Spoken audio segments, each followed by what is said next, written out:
Good day, good night, good morning, wherever you may be. The channel is now past 660 subscribers. Apologies for not having any videos up in the last few days. I was away over the weekend, and of course, work takes priority over the channel at the moment. But we are here. A lot of interesting things have happened. The Rugby World Cup is now underway. Obviously, we've managed to watch 3 of the games live. It's a bit frustrating, obviously, with the hours that I work. Obviously, I can't watch all the matches, which is frustrating. But the games I've seen, I have noticed several things.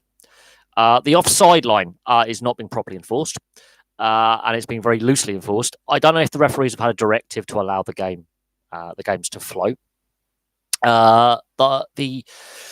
The Hodge high tackle that was missed during the game, that has got him a 3-week suspension. Interesting. Very, very close to the touchline. Lots of replays of the offence after the offence. Yes, the Fijian player left the field injured, and yes, it has had an outcome on the game because Hodge continued and Australia went on to win the game. And that was a definite try-scoring opportunity. So that's a big debating point as well.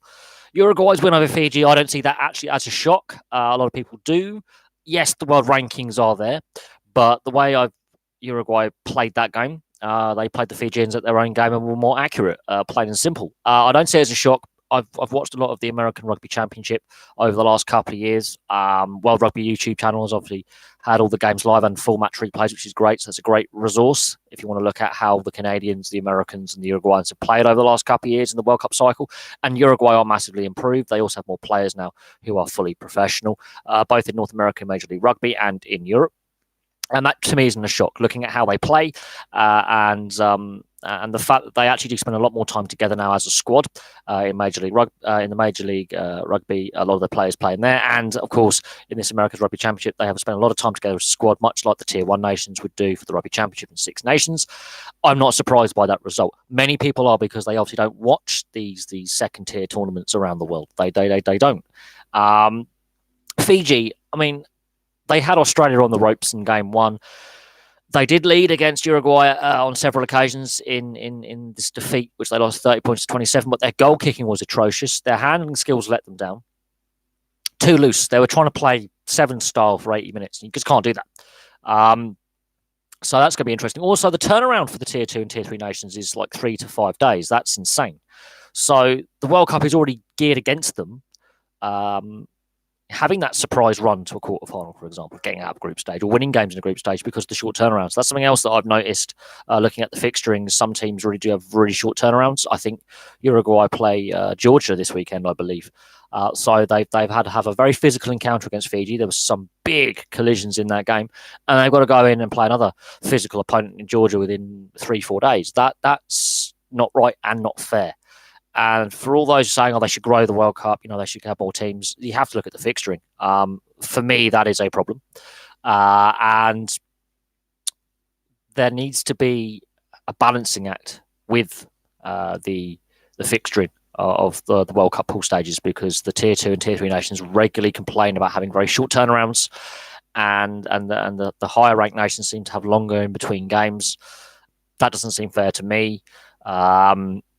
It puts them at more of a disadvantage, especially with the resources that they have available to them to prepare for games as well. Italy winning their first 2 games with bonus points as well.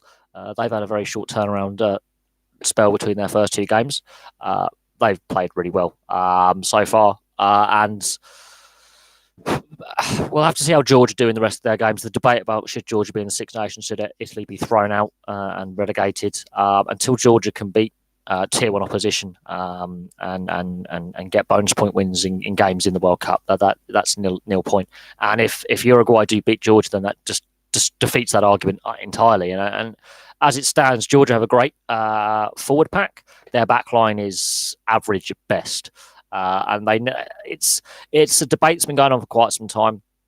And you could say Italy have had some issues with some poor coaches, and they have had Jacques Brunel as their head coach. So let's just put that out there. They've had Jacques Brunel as their head coach. Look at the disaster that is French rugby. Apart from their first game against Argentina, France have not played that well and actually closed out a game in the second half for years.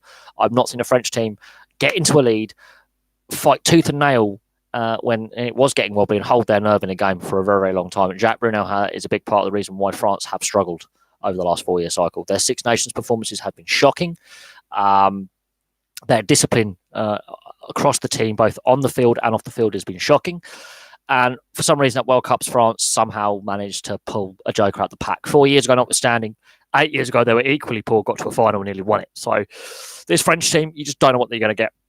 But that first half against Argentina was sublime. That second half was poor at best. They got through it, but not great. The Springboks versus the All Blacks.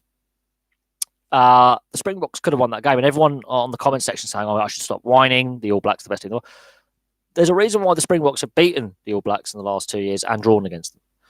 They used that game plan. They strangle them for possession, and for a bit of a flash of insanity and an implosion mentally, I think the Springboks could have had that. That Andre Pollard missed kick. They should have gone for the corner. They had the dominance in the pack at this point. They had the dominance of possession, territory.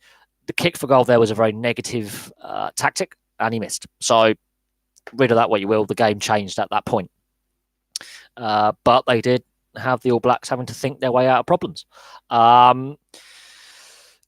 It's going to be interesting this weekend with the games. They are still a good team. Some of the comments have been a bit stupid, I think. It appears that you can't criticise the All Blacks online, apparently. That's just a no-go area. Much like you can't criticise the Welsh team, which is a no-go area for some obscene reason. I reported of what I saw. And the All Blacks, at times, their handling wasn't great. They did look flustered, and they were struggling to get out there 22. Now, they won the game in a 7-minute spell, partly because South Africa decided to rush a play, take a pointless kick at goal that they should have gone for the corner. They went for the post and they missed. And after all that pressure, then they tried to overplay it. Faf de Klerk, who is a brilliant scrum half, by the way. I honestly believe Faf de Klerk is one of the best scrum halves in the world, because not only is he a scrum half, he's like having a fourth back row forward on the field, because he's a very physical player. For someone that small, he can take down men twice his size, no problem. Over passes, forces the pass, and then that second try happens because they haven't, got that concentration back. They've had all that possession and got nothing for it. But they bounced back in the second half, and goal kicking has proved the difference in that game as well. They didn't get a bonus point for the loss, less than 7 points. They're going to see that as an opportunity missed. There are things to build on there, but that's an opportunity missed. The All Blacks did look human. There were times where they were having to think their way out of trouble, and they were struggling. And apparently you can't criticise the All Blacks, apparently. I think they're fair game. If you want to be considered the world's best team and go for a third World Cup in a row, you've got to take some criticism as well. And there are things there that weren't working. I think you have to have Barrett at 10 because it brings more structure. They just did not have an out ball with long-range kicking from 10. It was short-range kicking from 10 with Mo'unga, not long-range kicking. They needed to get out of that 22. Even if they were just to kick it downfield and have a good kick chase and then put South Africa under pressure in a similar way, they were not looking comfortable where they just didn't have an out ball. And I believe that South Africa, if that was the final, would use those same tactics again and probably have ironed out those rustiness issues there in tournament play, and it would have been a different result. And I honestly believe they could have actually won that game 17 points to 10 themselves, or vice versa. So it's tactical decision making on for about 7 minutes and focus. But the All Blacks didn't look 100%. Neither did the Springboks. That really was a titanic struggle. But it is what it is. Not being able to watch all the games, however, I can't build a complete picture of how the tournament's kicking off. But looking at it, some of the big guns have laid their stall out early, and I don't think any team has put together an 80-minute performance yet. No team has put an 80-minute performance together yet. I still think we'll see some of the better games in the knockout stages when it literally is do or die. The first round, 2 rounds of pool matches, I mean, with Fiji losing to Uruguay, that opens up that pool completely. But Wales have had their off-field issues. And the Rob Howley situation is not going away anytime soon. Yes, he's not with the team right now, but it does raise a lot of questions about the coaching setup and how much did those other colleagues know about Rob Howley betting on rugby matches, and was he betting on Wales games, and is there match fixing involved? And it does raise questions. We know that an online bookmaker raised the red flag. It wasn't anyone in the Welsh camp who said we have a concern about this guy. It was the betting company who said, hang on a second, this guy's on a prescribed list for not being allowed to bet on rugby matches, yet he's betting on a rugby match. That shows some issues there, and I think more will come out the woodwork when all is said and done, and that could have massive implications for Welsh rugby. And it could have massive implications for this playing group and this coaching group. Now, we know Stephen Jones has been brought in, and Stephen Jones is going to be part of the future coaching set up with Wayne Pivac. So it's going to give Stephen Jones a bit of extra time with the backline and with those players, and that may be to Wales' benefit long term. But it is disruptive. And when it comes to a game like Wales-Australia or Wales-Fiji, one of their bigger games in the group stage, it will be crucial to see how their backline performs with the set plays in defence and attack and a whole variety of things. It will be crucial.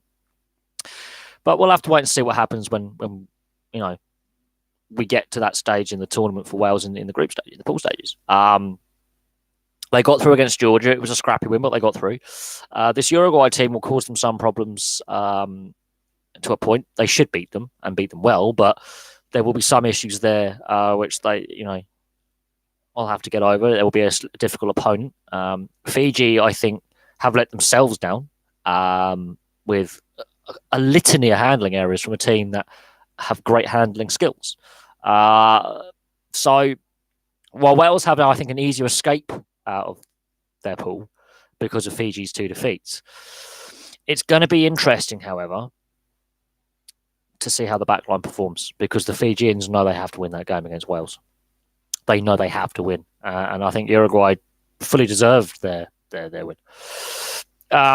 The shoulder charge on Owen Farrell and that red card. Well, I haven't seen the incident. That again brings into head contact and how that the Australia-Fiji incident with the high tackle, which resulted in the Fijian player not being able to continue in the match. Consistency is, I think, something else that we know. Folau, right. What we do know about Folau is he wants to play rugby league for Tonga in the upcoming end of year internationals. The NRL are wading in. What is interesting is throughout this whole saga, the AFL, the other code he has played in Aussie rules, have said nothing. There has been no mention of him going to the AFL. There's been no mention of him being linked with any AFL team. It's either there's been links with him possibly going to Europe, play rugby union, or going back to rugby league. If the NRL and also internationally, if the NRL, I think, give him the opportunity a way back in. Now, while he hasn't, been convicted or of anything, the NRL is going to be under pressure. The last 2 years for the NRL has been a scandal-ridden period. We've seen a litany of players have alcohol or drug-related incidents. We've seen a litany of players also having off-field indiscretions involving violence and allegations of other misconduct, which carries lengthy prison sentences. I mean, the Jack de Belin situation, for example.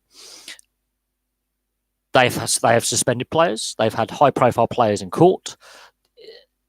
The Israel Folau thing, that's a hot potato. Now, I understand, yes, the Prime Minister of Tonga isn't happy with the Rugby League board, but it hasn't been sanctioned by the Australian Rugby League Commission. It's not really been supported by the NRL because they said he will not be eligible for selection. He will not be signed to an NRL club. They've already come out and said that. So there's been mixed messages from various governing bodies. This is an issue that Rugby League has. It doesn't have an international governing body that covers all rugby league. It's very hodgepodge and mix and match. And it is a hot potato. We've seen Billy Vunipola come out in support of Israel Folau and get consistently in hot water with the RFU. So while I have done videos on the subject, it will be interesting to see what happens. Will he play rugby league? We'll have to see what happens in 2020. The NRL and Super League seasons are winding down. We're into the final stage now of knockout finals rugby league. And we're getting quite deep in the NRL final series. We know that there's a salary cap and teams would have to find cap space. And that's difficult enough. We've seen people like Jared Hayne leave the game, come back, and then it didn't work. You have to look at Israel Folau's age as well. But the off-field situation is dividing opinion, and it is toxic. It comes at a time when, especially rugby league in Australia and New Zealand, has got so much scandal off the field with club CEOs getting arrested, with players doing a variety of what will be classed to you and me as a criminal activity. Drink driving, domestic violence, sexual assault, various other allegations against players. And the NRL and the Australian Rugby League Commission are bringing out this new code of conduct. They're constantly reacting. So I can't see how, on a PR standpoint, they can let him back in the game. I really can't. But I don't know. I think it would send out the wrong message in a sense, because the way Rugby Australia have fired him, basically, it was for breach of contract. Let's not get into the religious persecution BS that his side are coming out with and his supporters are coming out with. He's still making a lot of money out of this. He was told last year, you can't say that. You can have your religious beliefs, but you can't say that. It's hot potato. And he went and said it again. So, same with Billy Vunipola. They've said it's not no offense to your religion, but you have to be careful with your social media content. It's in his contract. He got done for breach of contract. So, again, a prospective professional rugby league club will look at that and go, "Oh, hang on a second. Okay." Plus, his length of time out of rugby league as well would have a massive bearing. Also, how many of the Tonga team would want to play with him? That's an interesting one. We don't know that. We don't know if he actually, has the support of many rugby league players. We've seen how his former rugby union teammates have given their point of view. Drew Mitchell really didn't hold any punches when he, said his piece. So it's interesting. He hasn't applied to play for Australia. He's applied to play for Tonga. He hasn't played rugby league for how long? Rugby league is a completely different game to rugby union. It's not as if he's been training with a rugby league team while he's been, out of contract with Rugby Australia with all those issues. It's not as if he's been playing at amateur level or anything like that. He's been playing rugby union for the better part of a decade. What I also find interesting is, though, the NRL set out, no, he's not coming to rugby league, which means the Super League will follow suit. Rugby union said, no, we're done with him on a centralised contract point of view, which then puts the onus on clubs in Europe who would go, do we want to risk the PR nightmare that is Israel Folau in a World Cup year? And the answer was no. But what I do find surprising no, I'm not comparing it. Well, I'm just saying that, and what I'm saying is what I'm comparing to is the NRL has had to deal with all these scandals. And to have a controversial figure like Israel Folau, when they've been coming out and saying violence against minorities and against women and discrimination is not a code of conduct, and Todd Greenberg has come out and said this stops now. Firstly, it's the NRL reacting to a decade or more of negative headlines involving homophobic abuse on the field and off the field, homophobic incidents from players, sexual assault allegations against players, drink driving, drunk and disorderly, drug taking, you name it. The whole everything from being abusive online to serious criminal activity. And homophobia is actually a crime. Let's not forget that. Discriminating against someone's sexuality is still discrimination. It's classed the same as racism. It really isn't a court of law. It hasn't gone to a court of law, but if someone was to take a private prosecution, it could do. And technically, his lawsuit against Rugby Australia is going into a civil court. So there is a court case involved with this. There is a lawsuit. You've got to think of it this way. It is interesting, however, that Rugby Union and Rugby League have said, we don't really want to touch this. The Tongan National Board have possibly overstepped the mark. The fact that now a politician from Tonga has got involved says that this is more than just an Australian rugby union issue. This is now a very big political football, and sport and politics should never mix. But what I initially said was that the AFL, Aussie Rules, the biggest sport in Australia where he could make some serious money, have stayed silent throughout. At no point have I seen the AFL reach out to Israel Folau and say, "Actually, you played for in our code once. You played as an Aussie rules player. Do you want to come back?" At no point have they said, "There's you can be a professional sportsman again." This is where I think there's a difference between Australian rules and rugby league. There seems to be less of an issue. There are still issues with player misbehaviour in Aussie rules. Don't get me wrong. Here we are. Absolutely, Billy Vunipola had a meeting with the RFU very, very quickly, and he was told, "You can have your right to faith and religion. Just don't put that online. If you want to support him, fine. You are supporting a person from a similar background, similar faith, etc. Just don't put it online. Just don't do that, because discriminatory language and discriminating, putting out things, that are targeting certain social groups, discrimination is a crime.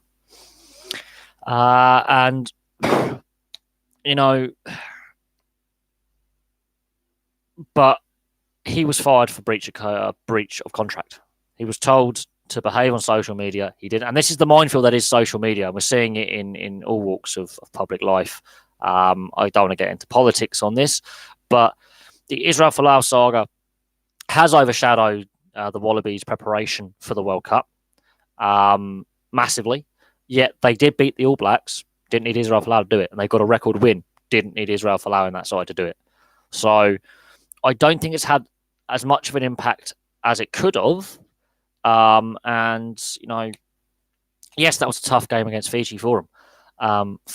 But hey, they won that game. Didn't need Israel Folau, and I don't think if they had Israel out on the field, that first half would have been any different.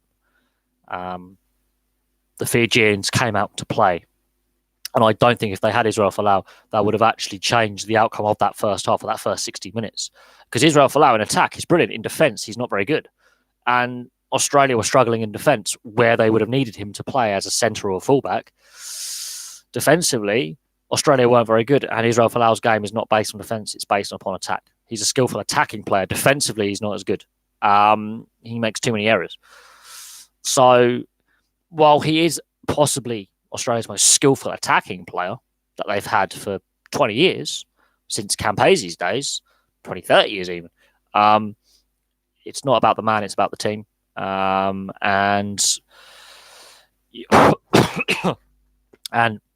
you don't win with football. You can have that one key player who, if you take that creativity out of a team does struggle. But rugby union and rugby league are more team sports, and Israel Folau is not the difference maker.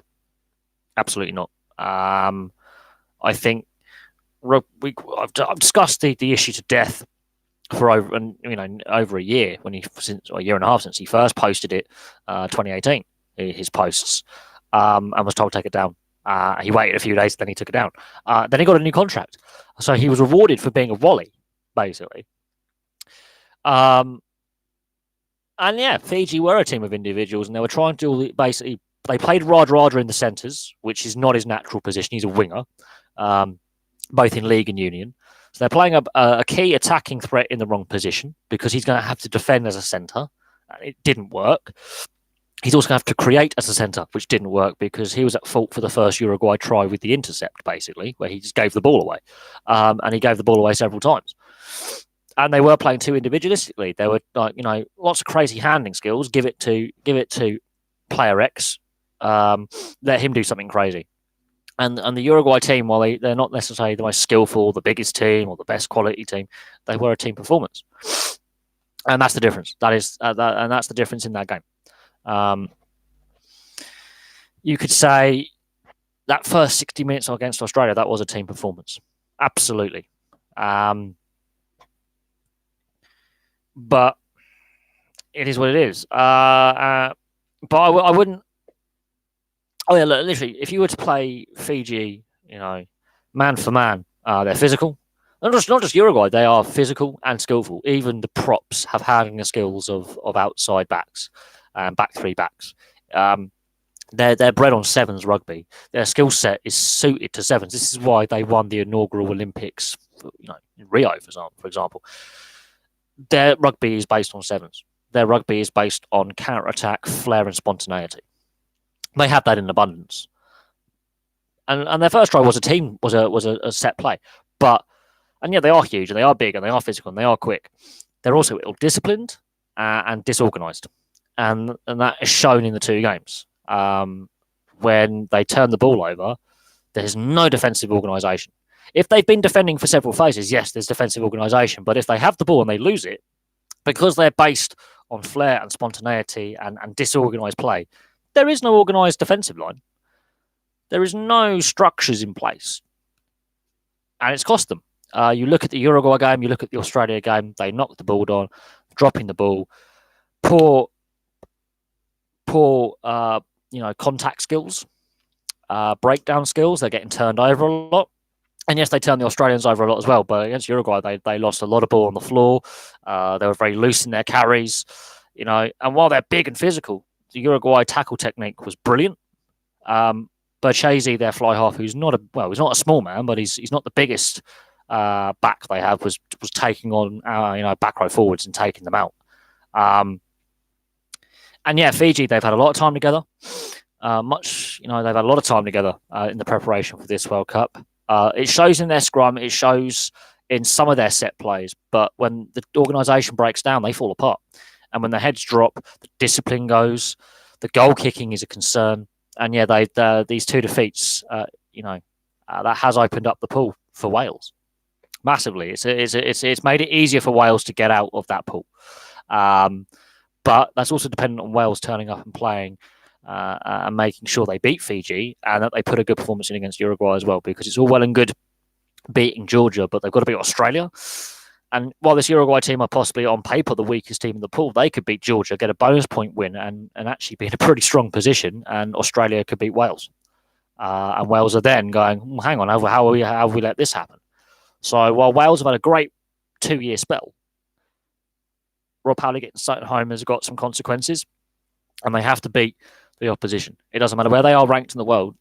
We've seen that the Uruguay organisation is there. We've seen the commitment, the passion in the jersey, and the fact they're not willing to back down against a bigger, physical, more skillful opponent, and they can beat them. So, and then Uruguay have come a long way. They are still developing, and at some point they will develop further. Oh, look, yeah, they could finish third.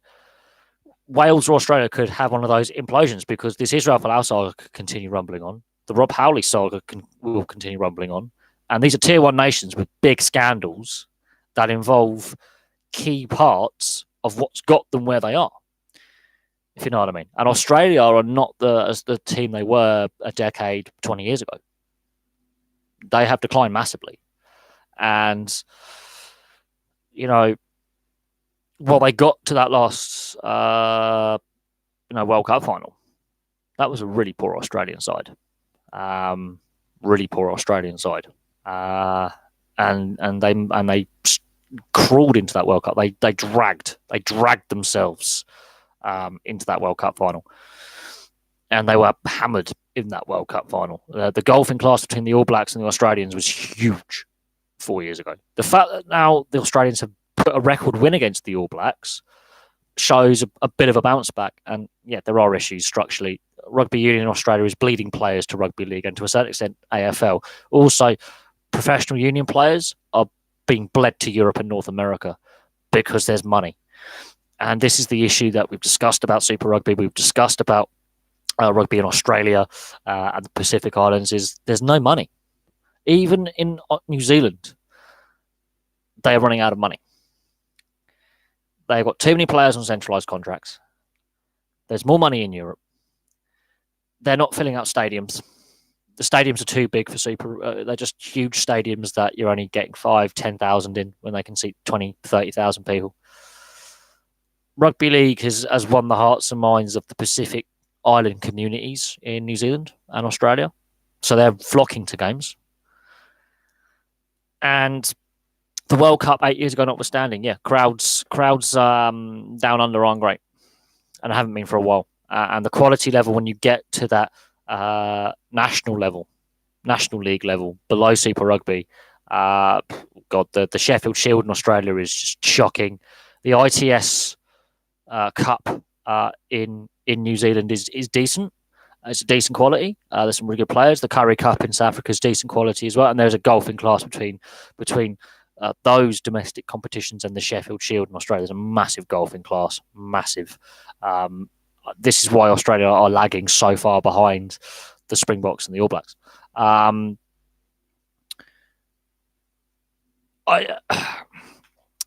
do think, and the rugby debate about revenue sharing and restructuring the international calendar has rumbled on for a couple of years and was dropped. World Rugby could not get anyone on side that needed to be on side. There was murmurings of some support from certain media outlets, especially the TV companies, because they want to make their money, and some, not enough of the playing group, not enough players were on board to support. This headset's shit. Yeah, not enough players would support it. Not enough unions wanted to get on board because it favoured the wealthier ones. There weren't enough. A lot of fans were like, well, just revenue share at the test match level. That would solve a lot of problems. And get rid of the tier structures. Just get rid of the tiers. But they don't want to. But I think rugby union was trying to become too much like football. And look at the problems football does have. It has lots of problems. Or soccer if you're from other parts of the world. Football has problems. And it may be the most participated sport in the world and might have the most fans and the most registered players, but football has massive issues. Look, I think,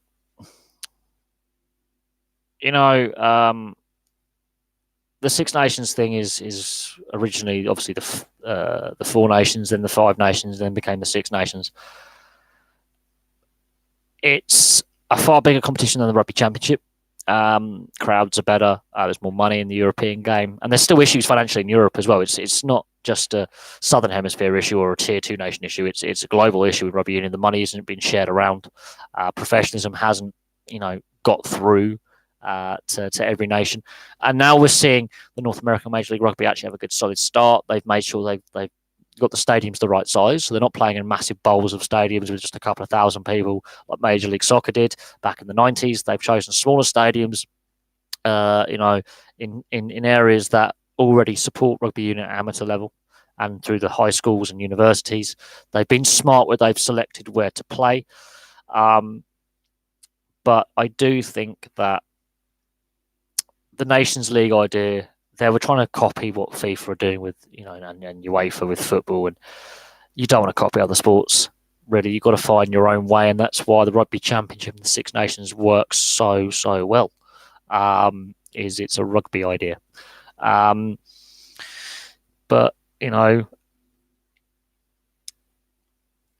there's still issues at play. I think this World Cup could be what helps the game or hinders the game, and so far, from what I've seen, some of the refereeing decisions have been a bit, but the crowds have been good. There's been sellout stadiums from what I've seen. The local youth have got involved. There's been outreach programs. They've done well with organising it. But I think rugby does have money issues where the money's going. A whole variety of issues, and I think rugby league in Australia and New Zealand is doing far better than rugby union, and while rugby league in Europe is doing not as well, that's a more marketable sport if it's done correct. And yes, we could look at rugby league and rugby union, the issues that both sports face or both codes face, and there are issues facing both codes. The TV deals that they have aren't necessarily benefiting both. Issues with crowds, issues with finances, the direction that sport is taking, player welfare, player misbehaviour. So we'll see what happens there. And yes, the Uruguay result is a good shot in the arm for developing those Tier 2 and Tier 3 nations. Yeah, absolutely, I agree with that. And a lot of people haven't watched the American Rugby Championship. The quality level from when I first started watching it, I think 3-4 years ago, to now has massively improved. Massively. But there's still a ways to go. They're the only nation from the America's Rugby Championship to record a win out of the three. Canada and USA have both lost. So that's a positive. But there's a long way to go. But Major League Rugby, I think that the first 2 seasons of Major League Rugby have had a positive impact, and I was really impressed with this season's Major League Rugby. I watched a lot of the games and was really, really impressed. But that's only, it's only its second season. It's just completed its second season. The third season starts next year, so we'll have to see how, obviously, how that plays out. But I was really impressed with the fact that, they played in some atrocious conditions because they started the season earlier than last year because of the World Cup. And, they were playing in the middle of a North American winter at times. And in North America, the winters can get absolutely, very, very continental, very, very cold, heavy snows, freezing temperatures. And they battled through that and managed to complete games. So fair play to them. Well, half the pitches are plastic. I'm not a big fan of the plastic pitch. They still managed to, have a great season and really entertain. And there were some really good games, and the quality level is there. Matthew Bastareaud is playing in Major League Rugby next season, so they are getting some big, European names, and some big, Southern Hemisphere names have gone there. So that tells you that it's, I think, going to be a bit more than just a retirement home for Tier 1 nation players. Yes, the South American version is going to start next year. I think that's going to find it a bit more difficult to get itself established and to make the progress that the North American equivalent has. But I still think it's a step in the right direction. Absolutely. I think it is a step in the right direction. And it really gives a shot in the arm, to those Tier 2 level nations from the USA, Canada, Uruguay, Brazil. Surprisingly, they've got a very good forward pack. Backline could use some work, but Chile, I think they need to look at the Tier 2 European nations. Yes, absolutely, I do. But the way they were planning to restructure the international calendar and the world rankings and how it worked was the wrong way to go about it. They're trying to be like football. It doesn't work that way. You have to base it on the club game and improving the professional standard at national or regional national level, not fiddling with the international side of things. You actually want to look at supporting and encouraging the growth of professional level club rugby first. That's how you improve international level. You don't go from top bottom, you go from bottom up. And I think that's where they got it wrong. The idea was shelved. We'll see what happens in the next 4 years with International Rugby Union. I think there's going to be some changes coming, absolutely. But we'll see what happens. It would be interesting if England failed to qualify for the World Cup, considering they were semi-finalists last year. But it looks very likely that they're going to go qualify for the Euros. But I do think England do have issues defensively. I've mentioned that for a while. I'm not sold on Gareth Southgate's tactics in defence. I think he knows he's got a weak defence, hence why he always plays 2 holding midfielders. I do not understand that, but I don't understand the tactic against some of the teams that we've played against. But I do understand why he's doing it, if you know what I mean. I find it bizarre you've got to have 2 holding midfielders against Bulgaria, for example. Unnecessary. Would have been, but they had a similar system against Kosovo, and it didn't really help them either. And Kosovo have not lost a competitive international for 2 years, and they nearly threw the game away when they were 5-1 up. They finished 5-3. It shouldn't have been 5-3. So yeah, England do have defensive problems when it comes to the football. Look, I think England has an issue with defenders in general and producing top quality defenders. Same with Scotland, same with Wales, same with Northern Ireland, the home nations, and the Republic. There's not enough quality youth playing in defence. They all want to be that creative striker or that creative midfielder, and while we produce good goalkeepers, most kids, for some reason, they're not encouraged to find their best position when they're young and stick to it. They all want to be the striker. They all want to be the midfielder, and it doesn't work like that. I don't know how you do. I'm not a youth coach. I'm not a youth scout, but there does seem to be an issue with England's defence, and also the clubs producing good quality centre backs and wing backs, there is a problem, and a lot of that problem stems from the fact that there's not enough English players playing in the Premier League on a weekly basis. It's one of the lowest the top levels in Europe. I used to play in goal. Personally, I played a bit on the wing, a bit as a wing back, and I ended up in goal. So what do I know? But I will say this: that's by the by. I think the professional academies, the professional clubs, a lot of the good, talented English players coming through are creative players. They're wingers, they're midfielders, they're strikers. They're the ones that get all the glitz and the glamour and the headlines. Harry Maguire notwithstanding, I don't rate John Stones. Kyle Walker's a liability. The players around him aren't good enough. And he is a decent defender. He's not worth 80 million.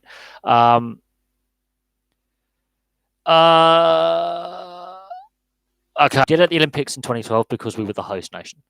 It's the differences between the football associations. So Scotland, Wales, England, and Northern Ireland. There are a lot of inter rivalries there. There's a lot of politics going on. Because we actually have separate leagues. Ironically, there is a Welsh Premier League, there is a Northern Irish League, there is obviously the Scottish Premiership, and of course we have the English League where some Welsh teams can participate, a couple of English teams participate in Scotland. There's a lot of inter-association rivalry and politics. And yeah, Scotland and Northern Ireland. Northern Ireland might actually get one or two players in a GB team.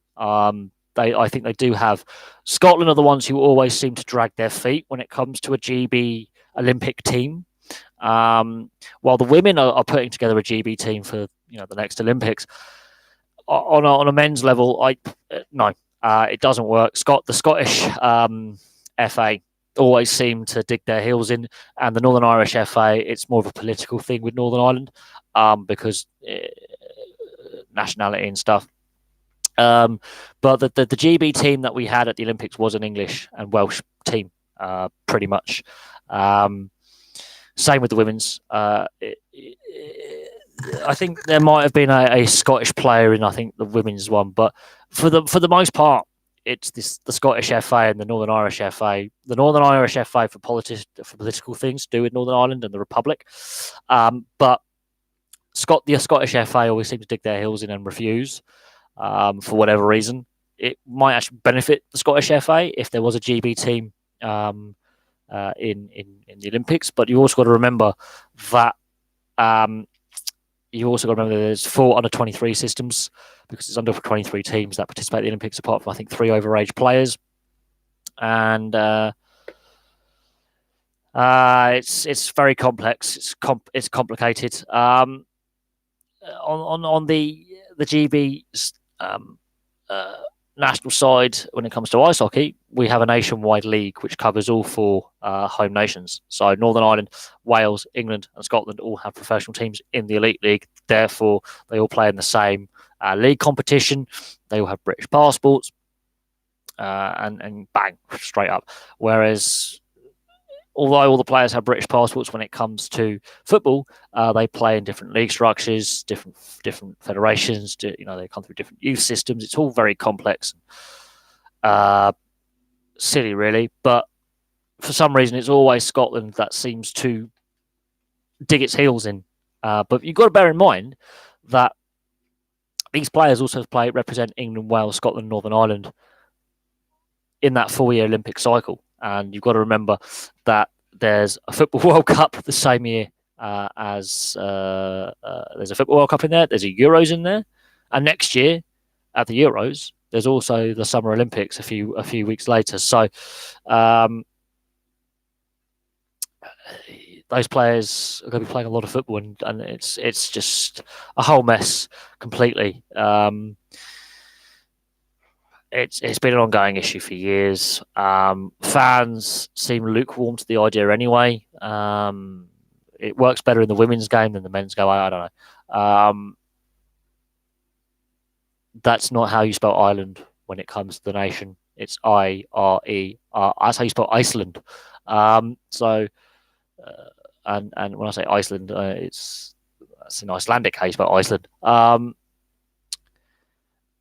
There's no other rinks really, and while the Belfast Giants are a brilliant team, there doesn't seem to be outside Belfast any real drive to have any more teams in Northern Ireland. I don't get why there's only one big ice hockey team in Ireland.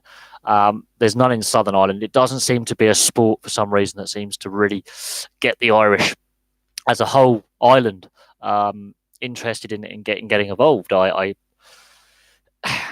think you've got the Gaelic sports, the Gaelic Amateur Association sports that obviously have a big following, and rugby union obviously, and of course football, and cricket is now they're a test nation in cricket. But I don't know. Ireland have the Gaelic Amateur Association sports. They also rugby union. They're quite good at. Obviously, they are one of the best teams in the world at that. And of course, rugby league. They have an international team, but they don't have any professional clubs. But I don't know what it is. It could be. It's most likely a cultural thing. I don't know enough about Irish sport in general to understand each fan base. Obviously, rugby union I know a fair bit about. Rugby league, they do have an international side, but it's mostly expats, be it English players who play in English clubs or Australians who are expats. Again, it's geographical while they were playing the Scottish national setup, but they have the money, obviously, to do that. But the fact they only have one professional ice hockey team is indicative of the fact that there's only really that area supports it. There doesn't seem for me to be that drive to have the game in the south and in other towns and cities, and it's also a money thing as well. Ireland, especially Northern Ireland, is the poorest part of the UK. Southern Ireland, I don't know enough about the Southern Irish economy to really, say much, but I would think that money might have something to do with it, and getting that investment and sponsorship might have something to do with it as well. Outside Dublin and Ireland's very rural. The towns and cities are really, really small outside Dublin, and that that's the problem in a nutshell. It's a very rural country, surprisingly. The population is in Dublin, the south coast, Waterford, Wexford, and Cork. But the rest of Ireland is actually very, very rural. Not a lot of big towns and cities, Limerick notwithstanding. And there's your issue. Ice hockey works best in big urban areas because it is an expensive sport to run and to participate in. Rural areas tend to have lower incomes than urban areas and tend to be sparsely populated, which means if you are going to attract a fan base, it's going to have a wide geographical area and transport costs, travel costs, all that. So, I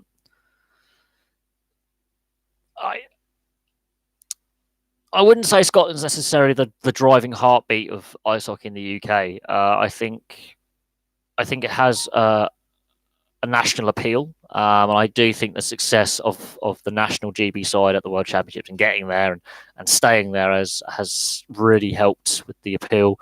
But I think, what's my phone doing? Okay, it's telling me it's cold outside. Cool. But you do ask a good question. Why don't Ireland they don't have a lot of rinks? Winter sports, the Irish don't really excel at. That's no offence to a sporting nation of such success. They've had some great athletes come out of Ireland. Winter sports is not high on their list.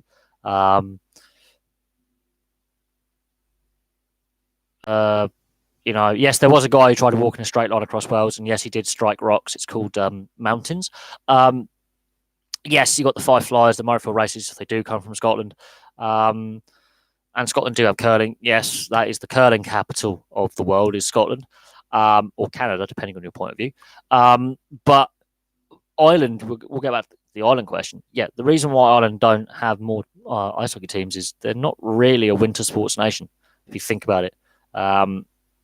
rugby union and then football and the Gaelic amateur association sports, while they do take place autumn through to spring, obviously through to winter as well, they're not really a winter sports nation. They don't have the history. They don't have the participation. And yes, also you have to look at the fact that ice hockey as a sport and the winter sports in general, and this includes skiing, this includes ice skating, this includes curling, the facilities, you need money to participate in these sports. Just at amateur level, just to even get onto the world circuit at skiing and stuff like that, you need money. You've got to buy most of your own equipment. You've got to, prize money is limited, sponsorship is limited, and you've got to have a governing, got to have a federation to support you. It's difficult, and to get into skiing and to get into ice skating and you've got to have money.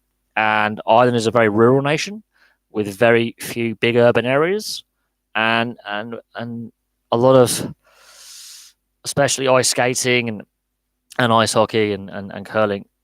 They are most successful, especially ice hockey and ice skating, in big urban areas where you can support operating an ice rink, having the casual skaters come in and pay to enter, to keep it running costs, and then to attract a fan base to watch these events.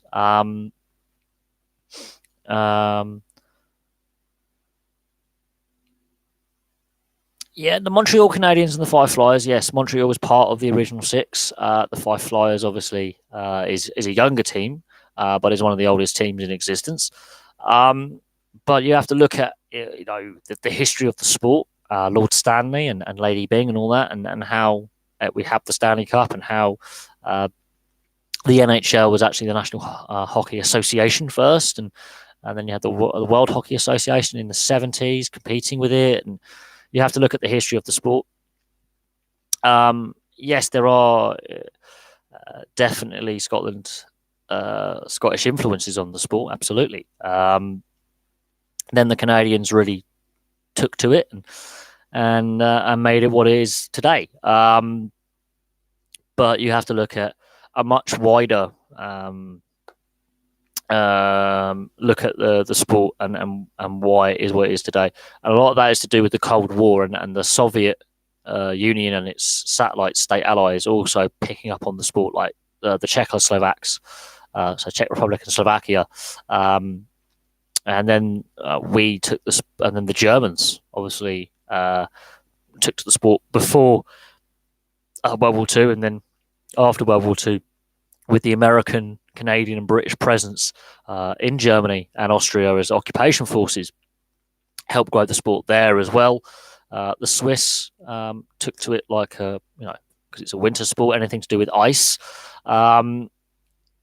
So yeah, there are a lot of military links to ice hockey as well, and how it is.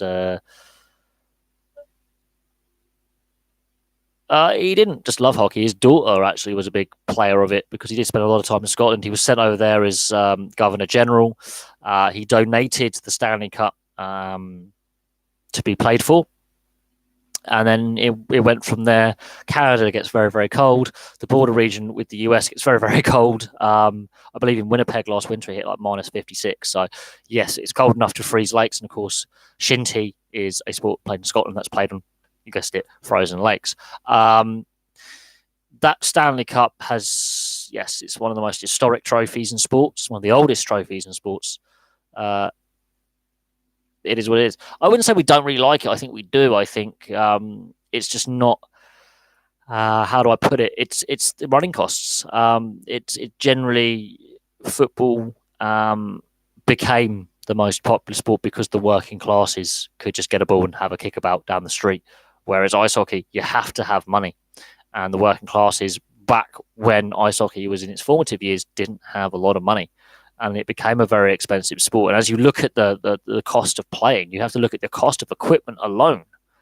If you are on a really tight budget and you're on a low income, you cannot afford it. You have to get your kids started really young, whereas in football and rugby, you can start later and still be decent at it. To be a really world-class hockey player, you have to start at the age as soon as you can walk, strap some skates on them and get them skating. This is why the Canadians are so good. You start them young, you get the skates on them as soon as they can walk your wax skates on them, you take them down an ice rink. That's how it works. Football, you could, it's a very cheap sport to play. All you need is a ball and a bunch of mates wanting to play five-a-side, and you've got a game. And then you can use your t-shirts as goals. Facilities are dirt cheap. Ice hockey, you need ice. And for large portions of winter, it's not icy enough to play outside. It's partly a cultural thing as well. And while there's definitely a fan base in this country, absolutely. I mean, I'm going to the Bracknell Bees Leeds Chiefs game on Sunday. I was annoyed that I missed the Peterborough game that we won, so I'm a bit peeved with myself for that. But I am going to the game on Sunday. There are fans here in this country. I've seen jerseys from all over the world, not just from the NHL or the British sport, but other leagues around the world. I have seen jerseys from Europe. I have seen jerseys from the AHL, the ECHL, the SPHL. I've seen jerseys from the KHL. I've seen jerseys from every professional and junior league going at games in this country. So there is a fan base. There is definitely a fan base. It doesn't get the media coverage it deserves. It doesn't get, I think, the credit it deserves. But it is an expensive sport to get into playing, and that's, I think, where you hit the wall. Whether the IIHF can help develop the game in some countries, not necessarily the UK because we're at the top tier now, but in the poorer nations when it comes to the lower levels, and put some money in and help with some of the costs. That we'll have to wait and see. On the same token, the crowd numbers. Look, I think the biggest arena, and this is an arena once it's over so many thousand in this country, is actually, I think, Belfast. I think it's 13,000 they can get in the Belfast arena. The Sheffield arena might be of similar size as well. There's only I think there's only 5 arenas in Europe outside the KHL that are an NHL size standard minimum. The smallest NHL arena is the MTS Bell Place in Winnipeg, which seats, I think, 15,600. If it was reconfigured seating wise, it could get possibly 16,500. There's a couple in Germany. There is, I think, a couple in Finland and a couple in Sweden and a couple in the UK that you could realistically, if you were to reconfigure seating and ice size, you could get NHL size ice, NHL size seating arena. But I think the average crowd's about 3,000 to 5,000 in the Elite League, give or take. And National League, it depends. There are some teams like Peterborough and Bracknell that could play in the Elite League that have fan bases which can sell tickets. But money. I don't have figures to hand. That's a difference. But crowds are definitely up. Participation's up. There's big community outreach programs where they're going to aim at, primary school age kids, and they're actually aiming to, get them down and give them skating lessons and coaching lessons and get them involved. Absolutely. There is definitely a targeted schools program. I know the Bracknell Bees do it. I don't know about other teams, but I do know other teams do have community outreach programs with youth groups and scout groups and things like that. So I've definitely seen the sport grow again in recent years. It went through a bit of a downturn for a while, but I've been watching the sport since I was 3 years old. So, and I'm wearing Vegas gear. So there you go. I'm wearing some Vegas gear. So ice hockey's on the agenda. I could talk about some of the NHL free agency and RFA and UFA and trades and players getting cut from training camp and the NHL season starting next week. But you're asking questions about the basics of the game, the history of the game. I don't know all the ins and outs of the history, but the NHL as we know it, the modern NHL, you have to go to 1967, the first expansion of the modern expansion era. And that's where you get your modern NHL from. And go from there. I think, what is it? The only team or franchise, should I say, that hasn't won a Stanley Cup from the 1967 league, I think I would believe franchise would be the Toronto Maple Leafs, because a couple of those franchises are no longer going as not necessarily in the same location, but are no longer actually in existence. So if you look at the 67 expansion, so 6 teams joined. You had Philly, you had the Penguins, the Flyers, the Kings, the Blues. They've all won Stanley Cups. I think you had the California Golden Seals. Yes, that was a team name. And I believe the Minnesota North Stars, you become the Dallas Stars. So the Golden Seals are now technically, if you want to be really anal, the San Jose Sharks. And I think they're part owned. They're now part of the San Jose Sharks organization. So yeah, every team that joined the 67 expansion, and technically, apart from San Jose, won a Stanley Cup. The Toronto Maple Leafs haven't won a Stanley Cup. The other original 6 teams all have since 1967. So that's an interesting.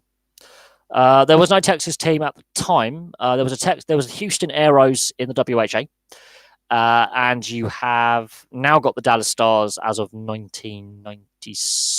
I'm going to go 4. They moved from Minnesota.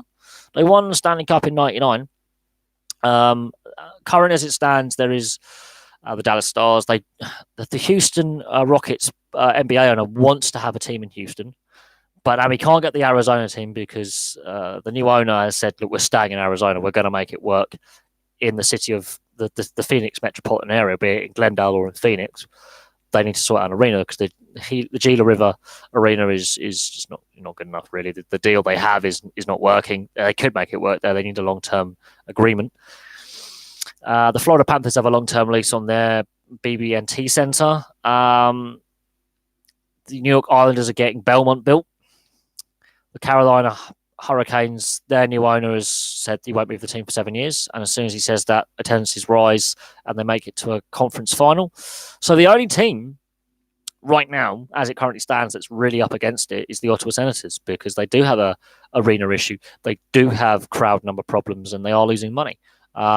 So it's, but the Houston Rockets NBA owner wants a team in Houston. Now, whether he resurrects the Aeros name from the WHA days, who never played in the NHL, by the way, he said he wants a team in Houston by whatever means necessary. He has come out and stated that. He has a ready arena. He has the money to pay expansion fees, but they've got Seattle coming in. That makes it a nice even-numbered league where both conferences and all 4 divisions are equally balanced. So I think the only way do they play in ties and suits? No. In the 20s, there was an original Ottawa Senators team who were very, very, very good and won many Stanley Cups. Then the Great Depression happened and the team ran out of money. This is a different Senators organization. But the Ottawa Senators, because it's the capital of Canada, obviously the Senate House, that's where they get their name from. The owner, Eugene Melnyk, is a bit of a tight ass when it comes with his money.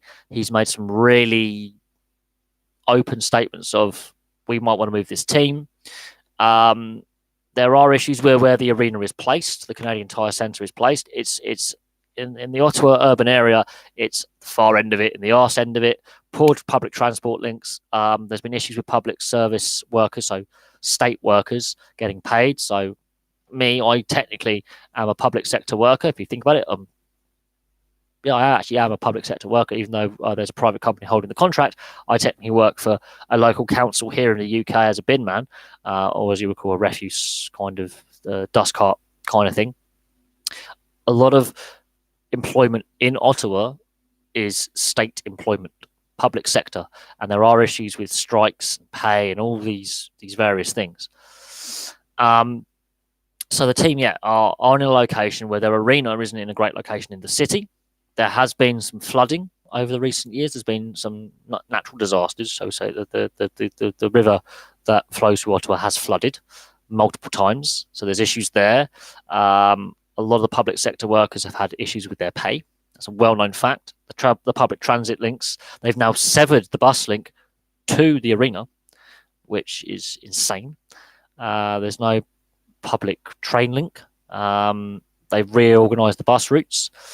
There is issues with those who want to travel by their own personal vehicle, parking and getting there. And yeah, it's difficult. And Canada is expensive in the sense that, yeah, it's not as cheap to live in. Taxes are higher, so you have less disposable income than in the US. The Canadian dollar is weaker now than what it was 5-10 years ago. So yeah, there are things happening economically and politically in Canada, in that part of Canada especially, in that part of Ontario especially as well. The owner has, well, he's a jackass. You could, make a film out of him. It'd be a very funny film. He's fallen out with high-profile players, all sorts. But yeah, no, they look the most likely team if there is to be a relocation in the NHL to be moved and plonked somewhere. But the NHL would make less money in relocation fees than expansion fees. They can't demand the same amount of money. But the owner of the Houston Rockets wants a team. And you've got to go through all the teams that have been likely to move. In recent years, they've all got stable ownership, apart from Ottawa. They all have stable ownership. Arizona, stable ownership now. Big money being invested. Carolina, new owner, money being invested. Both teams have improved. Yeah, absolutely. You could make a Happy Gilmore sequel based on the Ottawa Senators and have a tongue-in-cheek Mickey take. The situation there has become a concern. Lots of the big name players have gone, so they've lost a lot of experience, goal scoring, leadership. Big name hockey players in the NHL: Erik Karlsson, Hoffman, Stone. Their leadership core gone. The replacement leadership core in Matt Duchene gone. They had Ubergate, where players were openly criticising the coaching setup. So the coaching setup have been sacked, which is not all the coaches' fault, by the way. They haven't made the postseason for a couple of seasons now. They were shocking last year. They basically put out, if you look at their predicted lineup for the first regular season game of the season, it's kids and old men. And I'm not saying that disparagingly, because if you were to play the Ottawa Senators against any team of the KHL, they would probably win.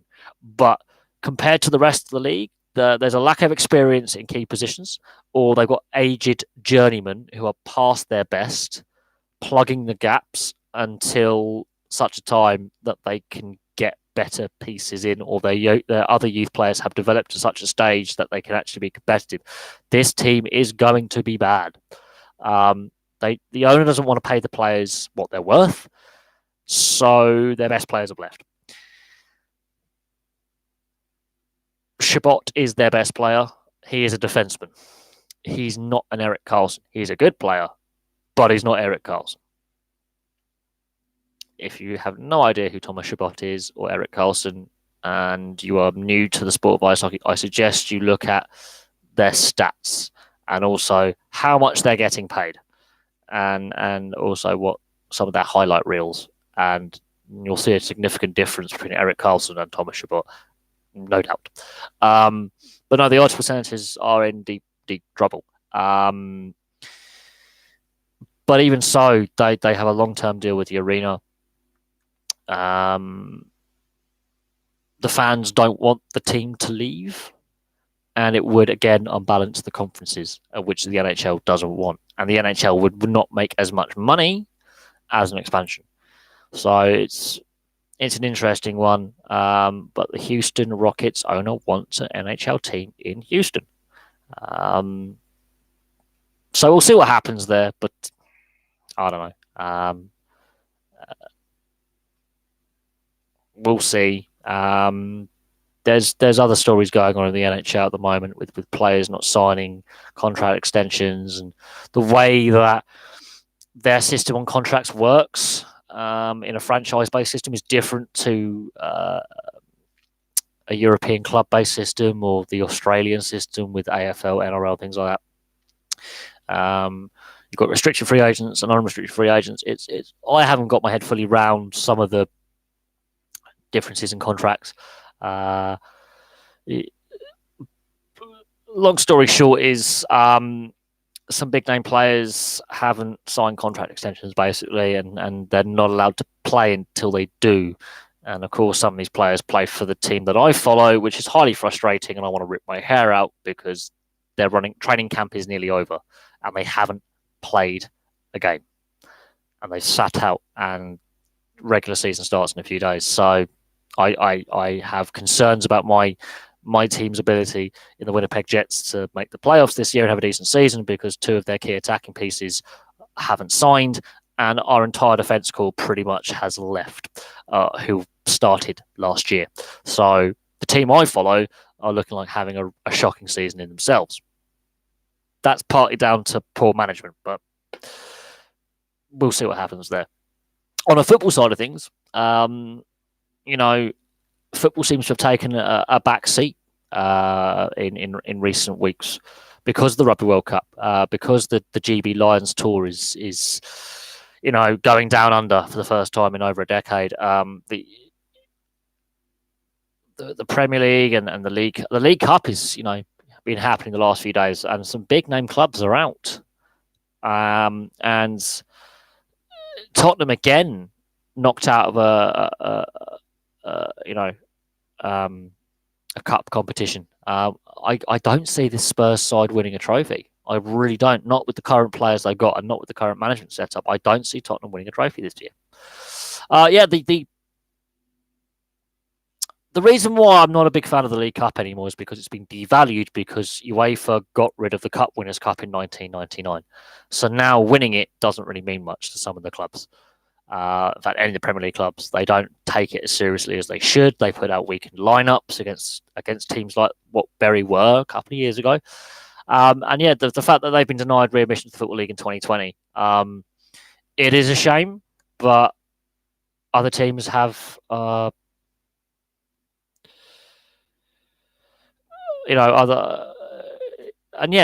French League Cup has become a bit of a shambles, really.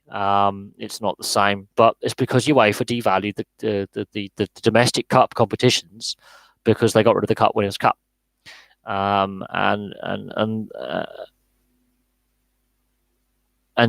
Silverware does mean something to fan bases. The fact that the French FA are scrapping it, they may live to regret that, but at the same time, lots of cups have been phased out over the years. Intercontinental cups of a variety of names and levels of European competition have come and gone, been rebranded. The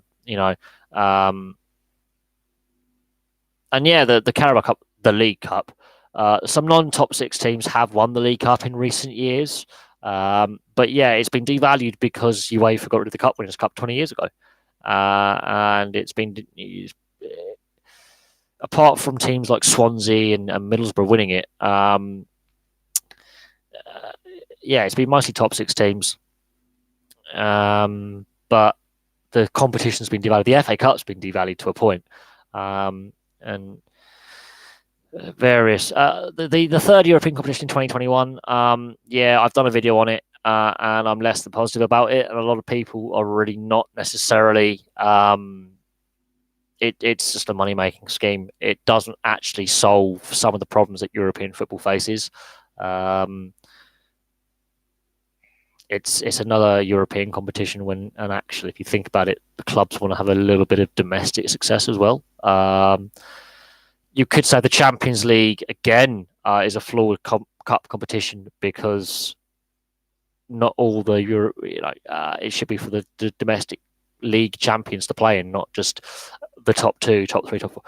I think they've really structured the Europa League and Champions League wrong, and I don't know because half the teams in the Champions League aren't actually champions of anything. They've just qualified by their league position, like Atalanta in Italy finished third, so they qualify. They haven't won a trophy for 20 odd years, something like that. They've managed to qualify for the Champions League, haven't won a trophy in anything. Tottenham keep qualifying for the Champions League, haven't won a trophy for over a decade. Arsenal keep qualifying for Europe, have won 3 FA Cups in in the last 5-6 years, but went near enough a decade without a trophy. Kept qualifying for Europe. So the whole European qualification devalues the competition straight away. You could be an average side and make European qualification. Look at Fulham back in 2009, 2010. They got in by the FIFA Fair Play, UEFA Fair Play, discipline side of things. They got to a final. Fair play to them for doing that, but they didn't win any silverware to qualify. They qualify for being one of the cleanest, respectful teams in Europe. Look, I think the money side of things and the TV rights, all these European Cup competitions being on BT Sport in this country hasn't gone down well with many people. The fact that BT Sport make the bare minimum of putting the Europa League and Champions League finals on YouTube, and they're full of adverts. It's basically the TV feed just on YouTube, and that's not great. And the streaming issues, the fact that it lags, it cuts out, really poor quality, footage. And then you've got Jake Humphrey. Oh my God. And Robbie Savage. I mean, I have nothing against Robbie Savage because he's actually played the sport. He's a half decent pundit, but Jake Humphrey is not a good presenter. And and they have to borrow commentators from other channels to make up their presenting team. And then the female touchline reporter doesn't have a clue what she's doing. She's just there because she looks attractive. And that's no offense to female sports reporters, but that's generally why that woman is there. She has no idea what she's talking about. She's just there because she's got a pair of breasts. That's why she's there. And it's painful because she should be there on her talents, not because of how she looks, but that's how BT have just shoved her in there.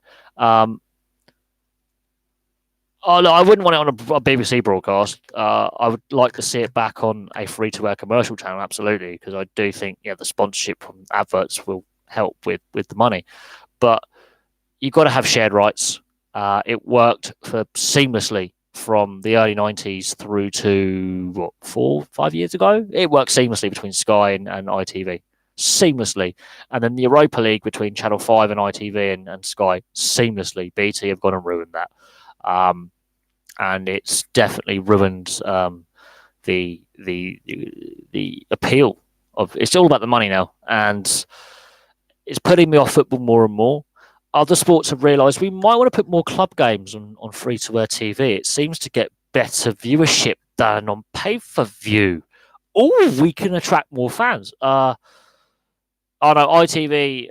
Look. Yeah, they've taken that away from the European Champions League qualifying games are on Free Sport Premier Sports now, which is a sort of a step in the right direction because I think that is actually a really respectful subscription / free-to-air network because they have more than one channel. So you can sort of go, I can't watch it on the pay-per-view, but I can watch it on the free-to-air on a full match replay.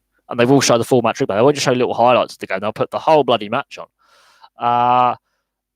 The Premier Sports that's Setanta is the Irish one.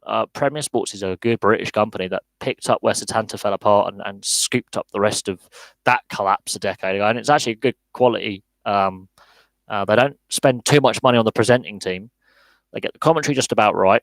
And they're the fastest growing sports TV network in Europe. So go with them. They don't seem to have the grubbiness of beIN Sports or Sky or BT. They don't seem to have that grubby, tacky nature to it. They just get on. Their programming is pretty decent. They don't overpay presenters. Rugby League AM is on Free Sports, and they do a really good job on that. They cover the Portuguese league. They've covered the Belgian league before. They had the rights to it. They've got rights to Serie A. I think they've nabbed some of the La Liga rights as well, if I'm not mistaken. So they've picked up some pretty good European club football. They show Speedway, which is a sport that doesn't get a lot of coverage, and I've actually enjoyed their World and European Speedway coverage. They showed a motocross. They've got the Ice Hockey Elite League. They've got the Swedish Hockey League. They've got the Champions Hockey League. They've got some NHL games free to wear. They don't get loads of NHL games, but they do have that. So yeah, they've got the Pro 14.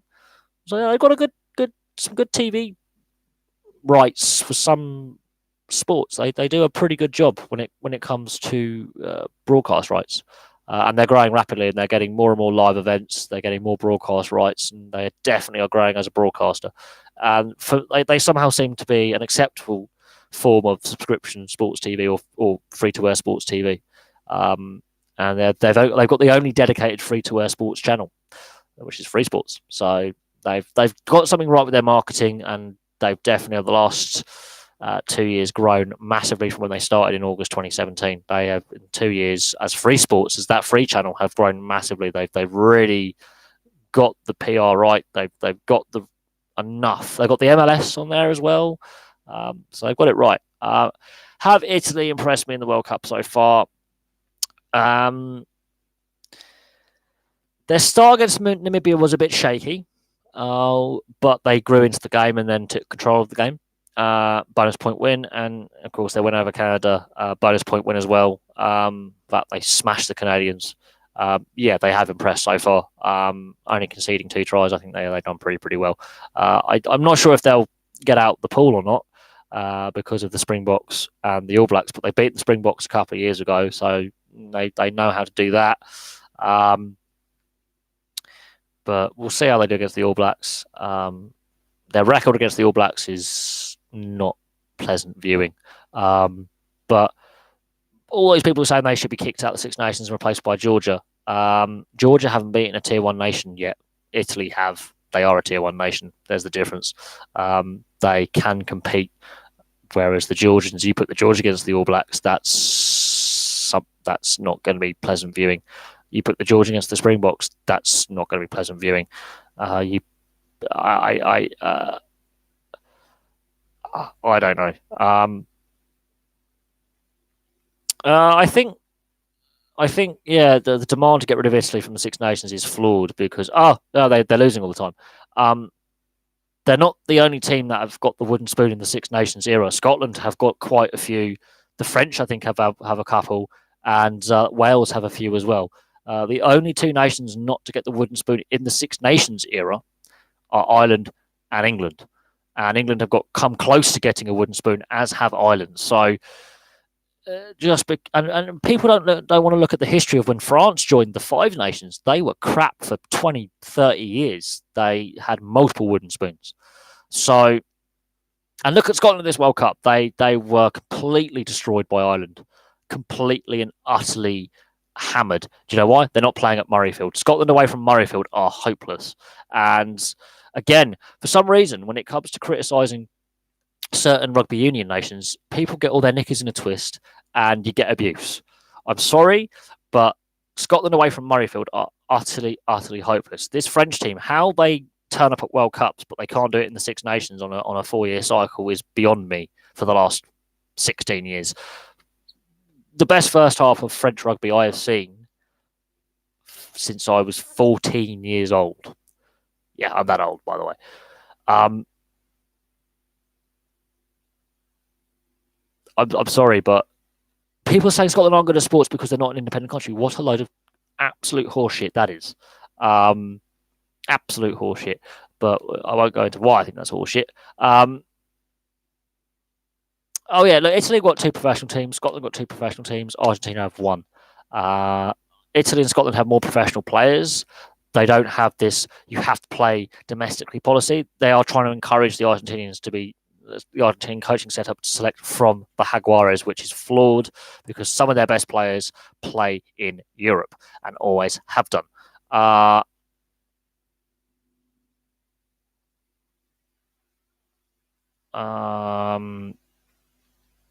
Look, people say Scotland aren't good at sports because they're not an independent country. That is a load of balls. Scotland have been brilliant at sports in the past. They won the last ever 5 nations in 1999. So 20 years ago, they were the best team in Europe. It's not to do with population size. It's generally to do with developing talent. Not only scouting and developing, nurturing it. Good, especially in team sports. Good tactics. Okay, and once you have that development program, winning. It's got nothing to do with population size, because Sir Chris Hoy, one of the best cyclists Great Britain has ever produced, Scottish, he's a legend. Colin McRae, rally driver, legend. He's passed on now, but Colin McRae, legend. It's down to structures. It's down to structures. If the All Blacks, New Zealand, can produce a world class rugby league, rugby union, and cricket teams, and you have to look at that and go, hang on a second, they're one of the best cricketing nations in the world, making a World Cup final, being one of the top ranked Test teams, one day teams, and T20 teams all at the same time. You've got the All Blacks, and then you have the Kiwis when it comes to rugby league, being world champions as well. There you go.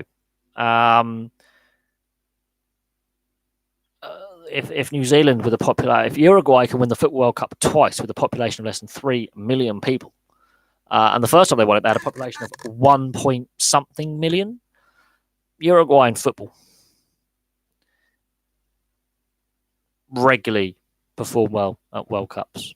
Great history in it. Copa America champions multiple times. Population size has nothing to do with it. It's generally down to the structures in place. That includes federation level, so governing body. It's got nothing to do with what league your team's playing, because in the 70s, Scotland had a brilliant footballing team. A brilliant football team in the 70s. Some of the best players in the world were Scottish. So again, they were the best team in the home nations as well. England and Wales were hopeless. Northern Ireland were hopeless. Scotland were the team to beat in the 70s out of the 4 home nations.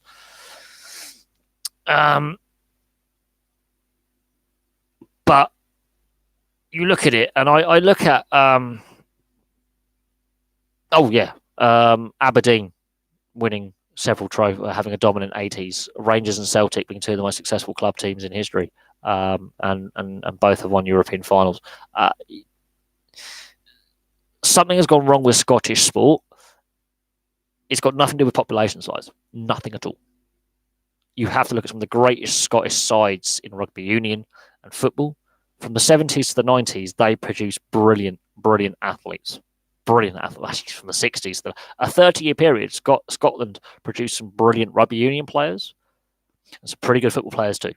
Brilliant. And they had some of the best players in both sports in the world. Scotland in the 5 nations were winning it regularly. In the late amateur, early professional era, they were one of the best teams they were the best team in the Northern Hemisphere. The fact that since the turn of the century, since 2000, Scottish rugby has been a disaster is down to the Scottish Union. There is a problem. They only have 2 professional teams. That is a problem. But when you look at the ice hockey teams in Scotland in the Elite League, they're pretty. Apart from the Edinburgh Capitals, they're all pretty good teams. They're very, very competitive. You could throw a blanket over all 3 of them. They produce some really good ice hockey players for the level that they play at. So yeah, it's got. Fiji's population is 1.5 million. That's a misnomer. Fiji actually are out of the Pacific Island nations are one of the bigger populations. But you look at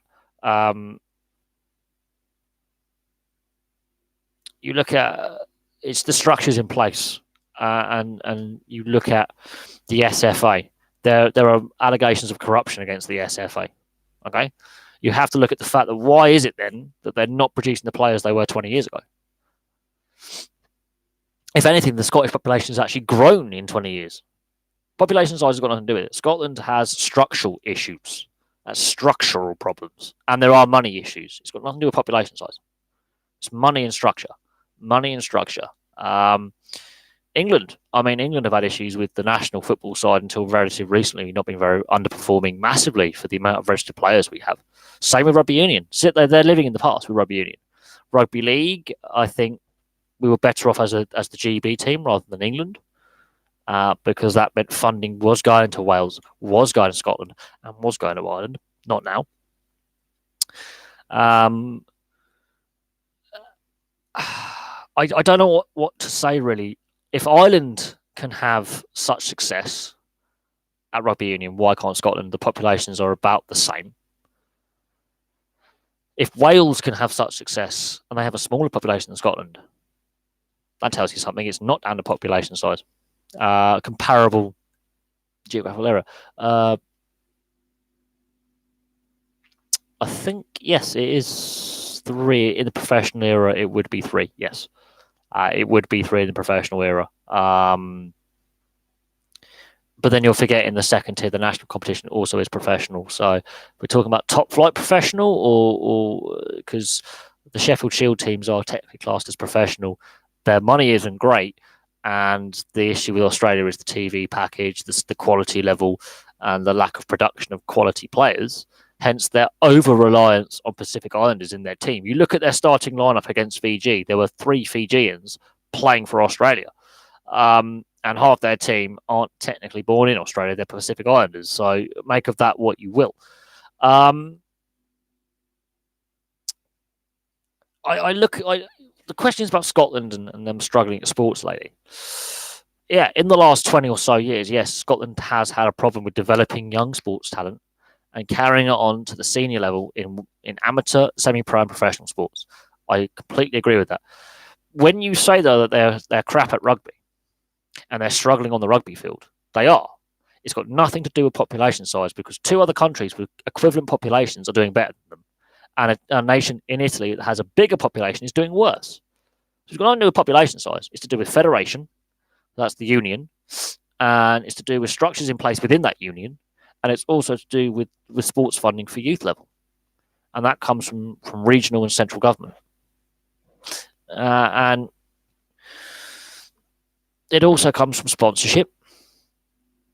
But in that case, why are the Irish so good when they actually have less money economically? Okay. Similar population size, but for some reason in the Pro 14, they have 4 teams.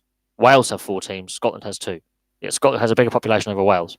It's grassroots investment. It is down to the federations. Absolutely.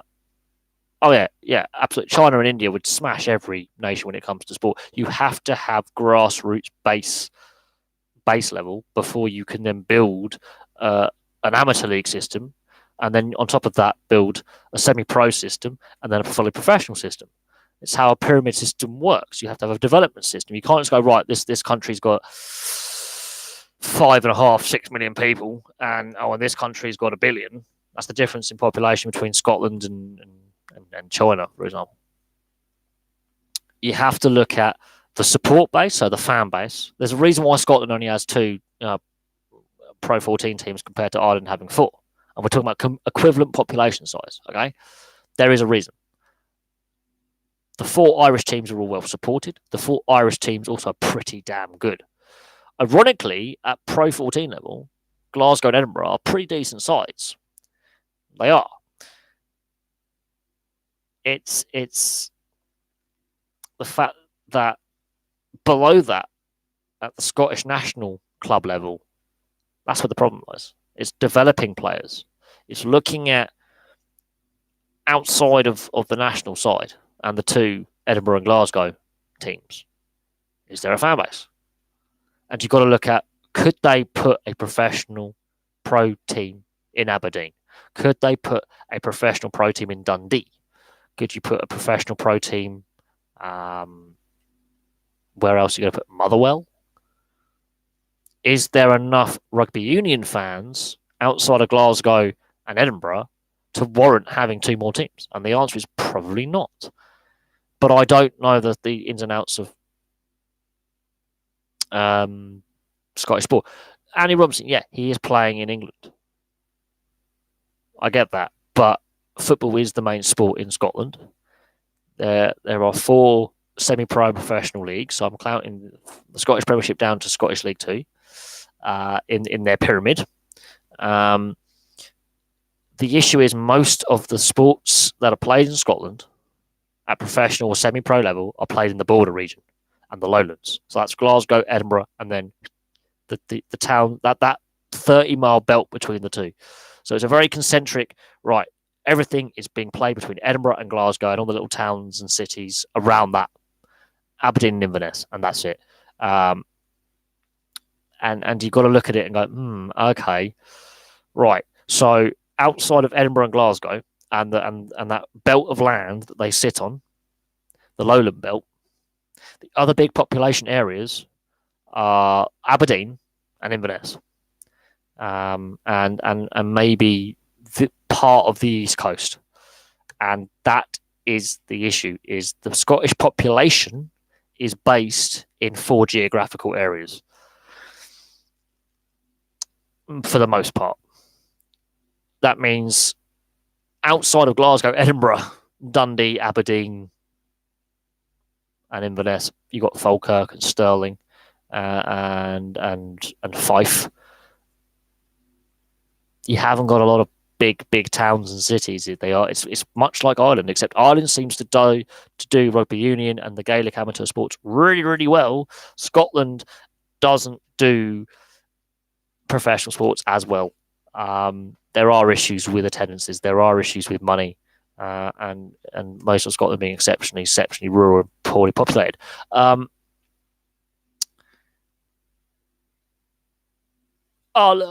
Belfast, they have the fan base, but yeah, they are heavily reliant on non-local players playing there. Heavily reliant.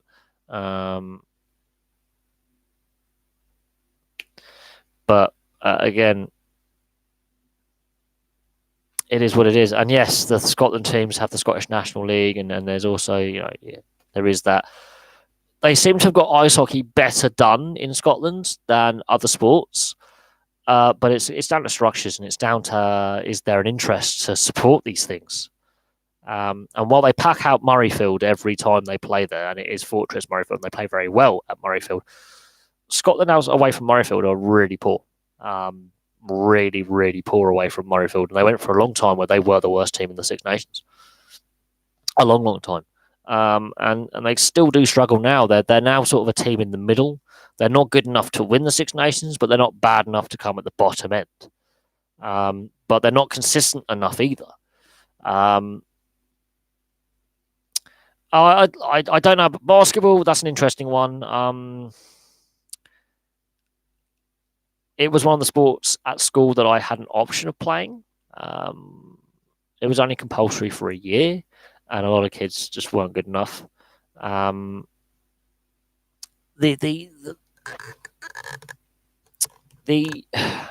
Eastern Europeans took to it because it was state sponsored, and the Spanish have taken to it for whatever reason they have. They seem to have really. I think the reason why the Spanish have adopted basketball really well is their club system is it's the town club.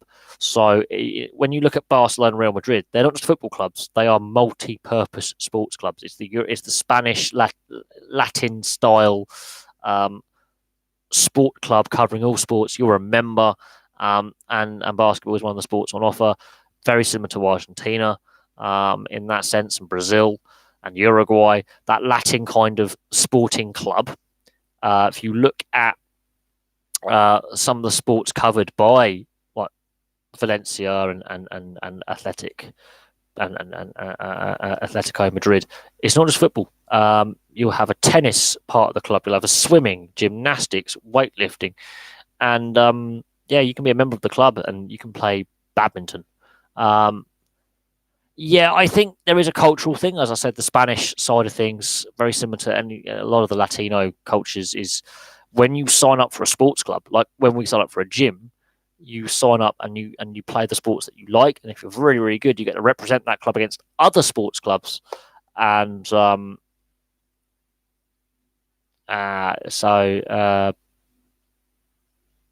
we'll see what happens.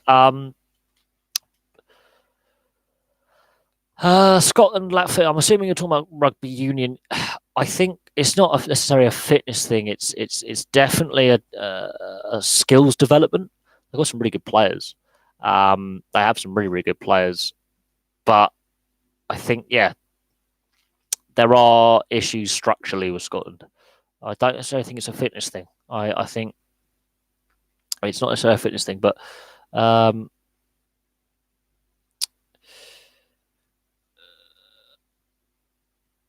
the fact that the Welsh Premiership is actually bigger than the Scottish Super Six equivalent tells you its own thing. That it does tell you that rugby union in Scotland has a lesser fan base than I think Scotland needs. Wales, smaller population, bigger fan base. That's why the Welsh Premiership has more teams. The fact that you're going to have 3 teams in Edinburgh tells you all you need to know about where the Scottish rugby union fan base is based. It just tells you all you need to know about the locations they've chosen, and the fact that 3 teams are in Edinburgh. That tells you all you need to know the problems that rugby union in Scotland faces. Because Edinburgh itself, while it is the capital city, is not the biggest city in the country. Glasgow is. It's also not the biggest city. It's not as big as a city as you think. It's actually quite a small city compared to other cities in the UK. It's not in the top 10. They haven't looked at Aberdeen. They haven't looked at Dundee. Whether they play games in Aberdeen, they play games in Dundee. Internationals, Glasgow. They got the Glasgow Warriors. I'm really, really surprised they haven't gone, okay, if we want to have a second tier, let's have a look at developing the sport outside of Edinburgh and Glasgow. They haven't chosen Glasgow. Okay, that's fine.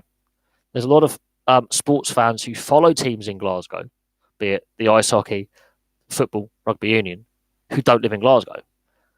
A lot of players of those teams also are not from Glasgow. They're from the towns and cities around Glasgow. Absolutely fine. But the fact they haven't looked at Aberdeen or Dundee is mad. And the fact there's 3 in Edinburgh is overkill, in the sense that while Edinburgh is the capital city and there's a lot more money in Edinburgh than in Glasgow, that's is what it is. I don't know. Telford Tigers 2. Let's have a look. Deeside Dragons. I heard there was something going on about Deeside Dragons having a bit of an issue. Oh God, Deeside. There we go. Let's have a look. I heard a little bit of an issue with the Deeside Dragons, but let me find it on. Where is it? God.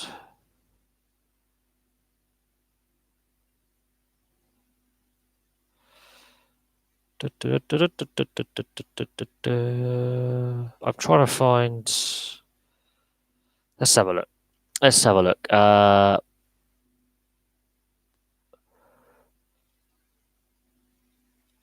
Let's have a look what they're saying. Let's have a look on their main website. That might help. I heard there was something going on that wasn't great. But Sunday, September 22nd, so that's last week. And they packed the wrong kit. Oh, God, that was funny. They haven't updated their website. And they're still... Oh, God.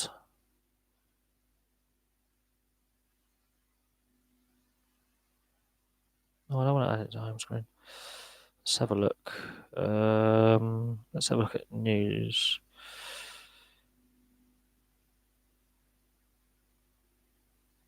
No, their website hasn't been updated in a while. But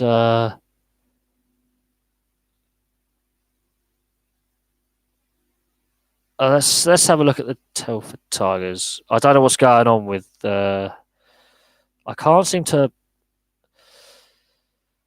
find much. Let's have a look at the Telford Tigers.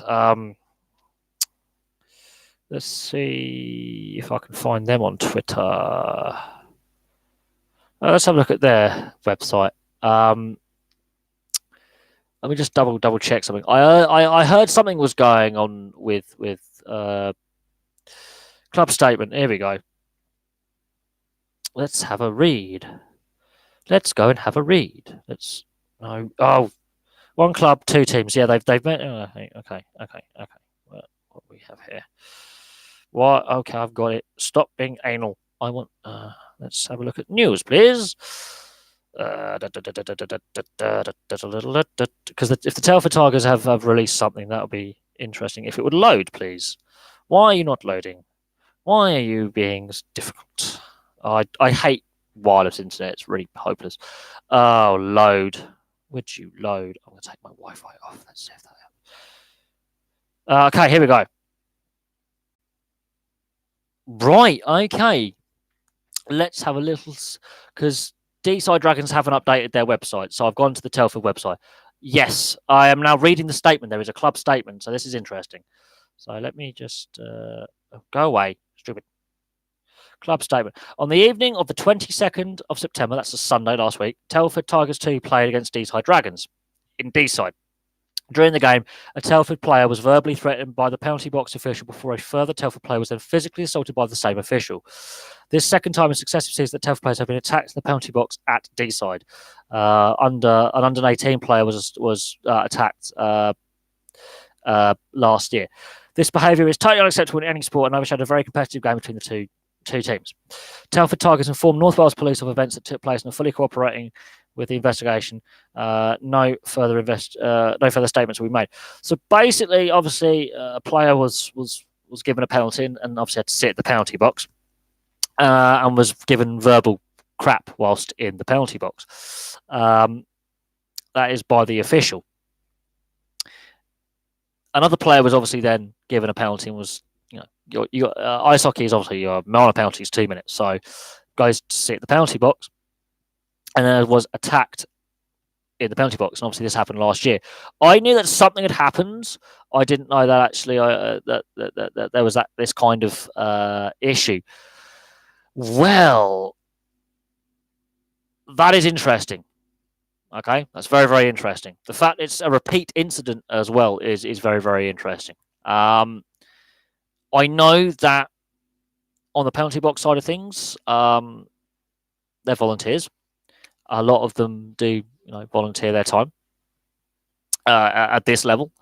But that is really, really interesting that last year something happened. Now, there is a rivalry between teams from all sports from that part of Wales and that part of England. So Shropshire, Cheshire, and the northern counties of Wales. We've seen it in football with Shrewsbury and Wrexham. We've seen it obviously in ice hockey as well. I don't know what the national governing body are doing about it, but the fact that the police are involved and the fact that at that level there's a lot of youth players as well. The fact it happened at an under-18s game last year, which I wasn't aware of, by the way, that's not great.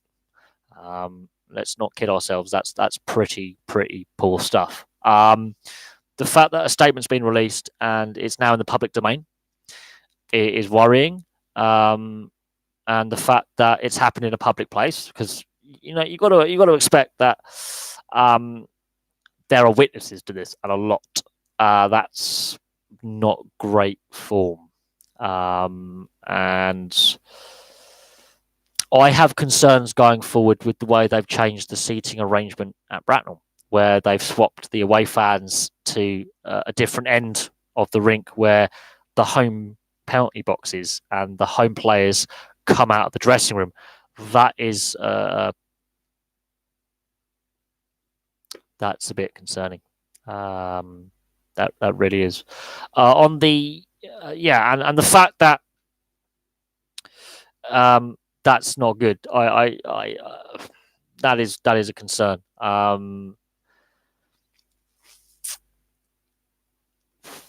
I've never heard of the match night officials who are not the refereeing team doing stuff like this in a sport that is trying to grow its appeal and trying to grow in this country.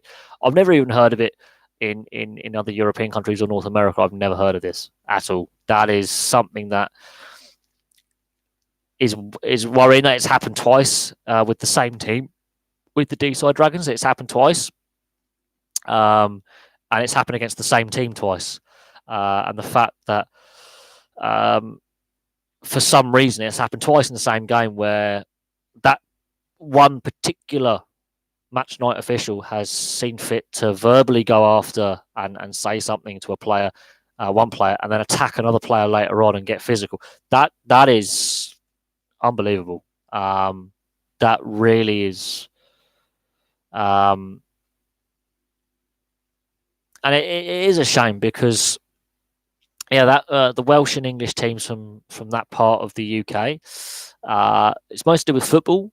I've never heard of it spilling over that badly when it comes to other sports. But the animosity between the communities is there, and people don't realize a bit.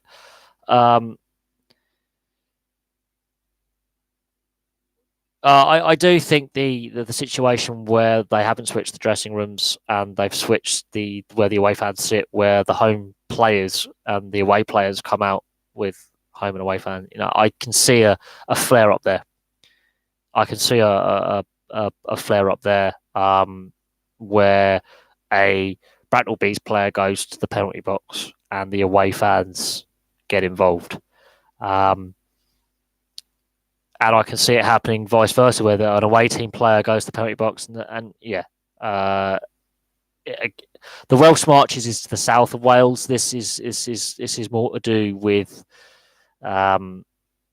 football mostly. Shrewsbury and Wrexham have really added some spice to this, but it's also to do with the National Front and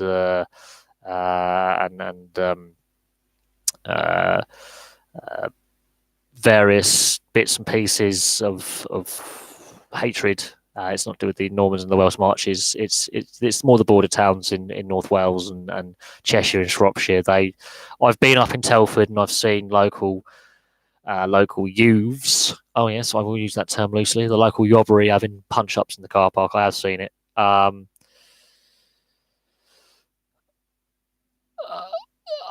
do. I think the Deeside Dragons, the fact that this is a reoccurring issue, with them playing their games at home and off ice officials who are meant to be there just to record keep who's in the penalty box for how long and give that to so the referee can write up his report at the end.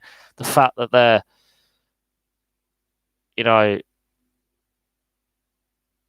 it's not good, but it is an area that isn't the wealthiest area of the country, but that is pretty. But the fact that it's happened at an under-18s, a youth level game last season, and it's happened again this year is pretty bad. That is pretty bad, and we don't. For whatever's caused it, the Telford Tigers will release a statement in due course. Obviously, they've taken legal advice. I have never ever heard of that happening in ice hockey before. I've heard of players going at it in the penalty box and trying to climb over the plexiglass and get at the opposition players, and I've seen nasty scenes like that happen in a penalty box before. I've never seen an off ice official actively seek out an opposition player or a player or players in this case and go after them and attack them. I've never seen that. That is something that I've never seen before. I wouldn't be surprised if it has happened in other countries and other teams and other leagues. I wouldn't be surprised if it has happened in the past, but that for me is pretty bad. Look,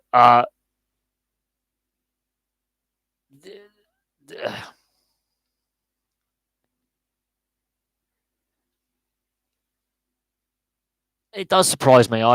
There's been the odd altercation between fans and players. We saw it with the Milton Keynes Lightning in the Elite League with Matheson a couple of years ago, where a fan he engaged with a fan and he hit a fan and he got a 23 game ban and fired. I seem to believe and remember. There was a whole Stingrays player who got a 46 game ban for doing something similar. But I don't know. I think there's been one or two idiots that I've seen, and I've seen some scenes. I've never seen anything on the same level that football or rugby league has, where you have to. I mean, I think it's still a shame that fans have to be segregated. When it comes to European ice hockey, the Champions Hockey League game I watched with the Belfast Giants and the Augsburg Panther, they still had the fans in a segregated section. They weren't allowed to mingle. But I've seen some distasteful things, but I've never. I'm stunned. Reading that statement, I'm actually shocked that in the same game, that the same official not only verbally verbally abused one player, he then went on and attacked another.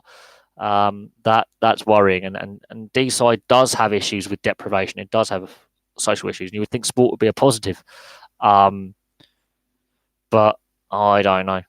I read they do have the tented tunnels, they do have the protected tunnels. I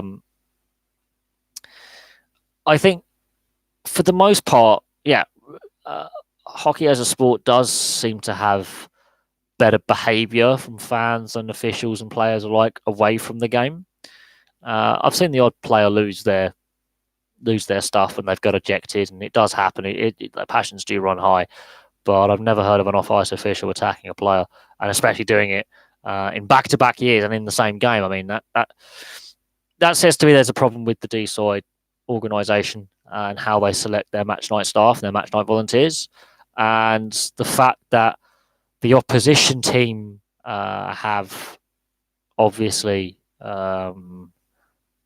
in Telford gone and contacted the police, and that in itself doesn't look great.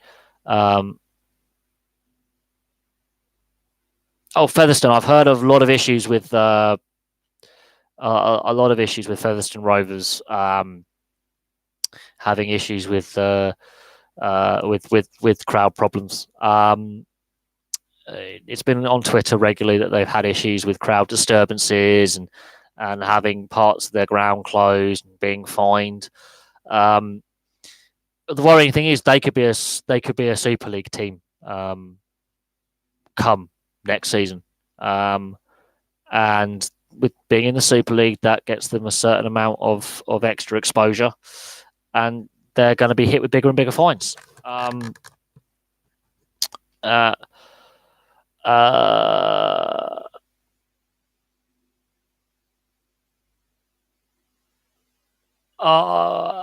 have to admit, like the school zone, the youth zone is downstairs in that section, so I think that sort of diffuses it somewhat, because you have that family section down there. But I still think it is a risk swapping the home and away ends round for fans, and having the away end come out and the home end, the away team come out with home fans next to them, and the away, and the home team come out with away fans. I think that is a risk that I cannot believe they've done that. I knew they wanted to swap the changing rooms around just to change the atmosphere and to change things up, but I think it's an issue waiting to happen. I think there's problems there, but we'll have to see how the season unfolds. I think, let's say it's Sheffield, Bracknell, and that's a history, and there's two teams that don't like each other, or Peterborough. Well, Bracknell won obviously at the weekend at home and lost away, but it's something that, absolutely. I think I think it has happened in the past, and if they did want to, they could rain missiles down on them. I'm not joking. I think that actually could happen, but again,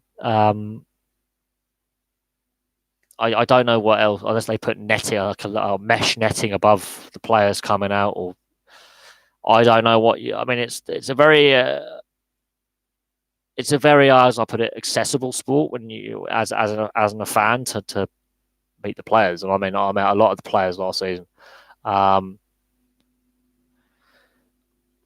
don't know. I think reading the statement that I've read, that is pretty shocking stuff. I've heard it happen at football.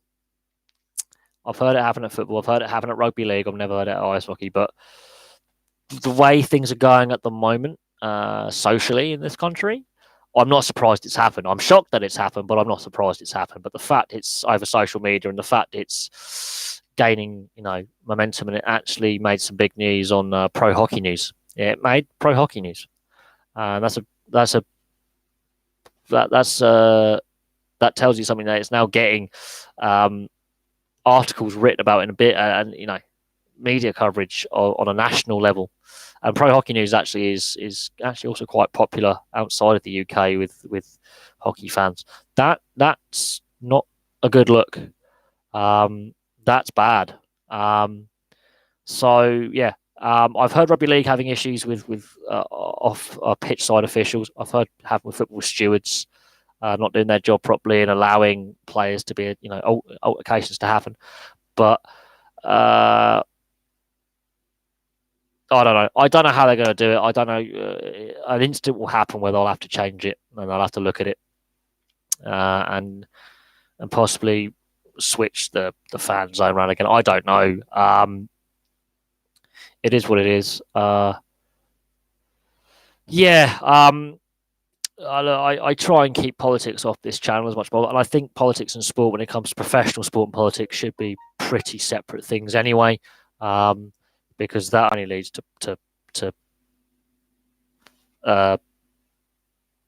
further issues down the line. I really do. Oh, look, Greek football. Crikey, Greek football. A team owner in Greek football tried to shoot a referee. We're not at that level yet. No. But there is issues with some sports and some leagues and some countries. And yeah, we have to look at British society right now and some of the divisions that are clearly there. I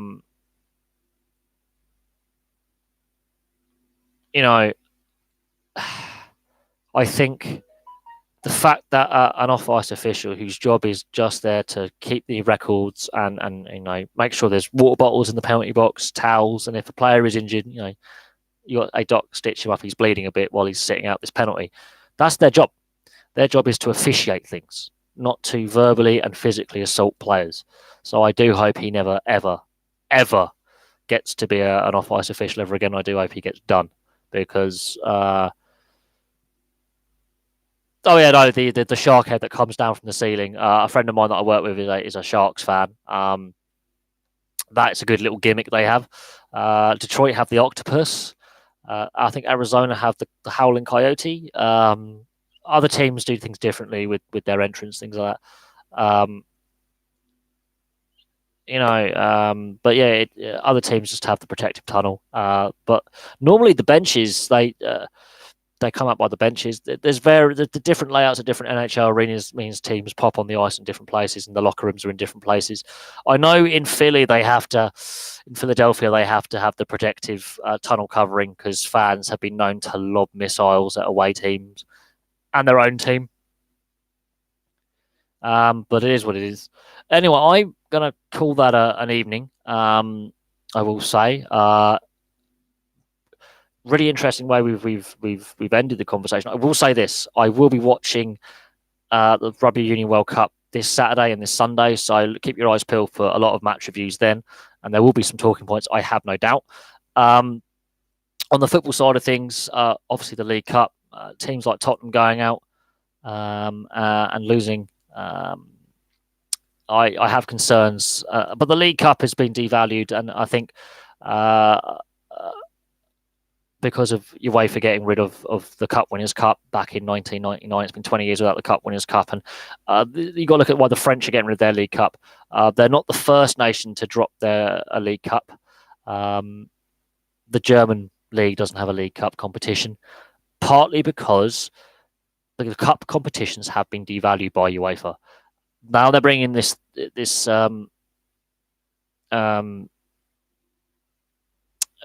third European competition. I have got a video of that up on the channel, so if you want to find that in the football soccer playlist, it is up there. But on the rugby union side of things, yeah, there are money issues. The Israel Folau thing, Australia would still have struggled against Fiji even with Israel Folau because defensively he's not great. And the All Blacks Springboks, that could have been a Springbok win over the All Blacks. It really could have. It was that kind of game where it could have gone either way, and it hinged on 7 minutes in the first half, where it started with Andre Pollard missing that penalty, and then Faf de Klerk with that pass, and then they didn't recover from that first try. They were shell-shocked. They didn't get their composure when they needed to, and it is what it is. But anyway, I'm going to leave that there. Thank you very much for watching. Hopefully I've answered most of your questions. Lots to discuss, and then when the next live stream comes along, wouldn't be surprised if lots of action has taken place in the Rugby Union World Cup. Of course, we've got the GB Lions Rugby League tour coming up, and the Israel Folau thing hinges around that now because of, you know, him wanting to play International Rugby League. I will have to look into what happens with Israel Folau, but for now, I've done enough coverage on Israel Folau. I've given him enough airtime. And he is a very controversial figure, and whether Rugby League welcomes him back or Rugby Union decides to welcome back in some capacity in the European club game or whatnot, we don't know. But it's definitely been a distraction that the Wallabies didn't need, and now it's a distraction that the Tongan Rugby League national side doesn't need, especially when their Prime Minister is getting involved. It's become a political issue in Tonga, as it has done in Australia. The Israel Folau saga rumbles on, but for now, thank you for watching. Goodbye, and I will have more videos for you very, very soon.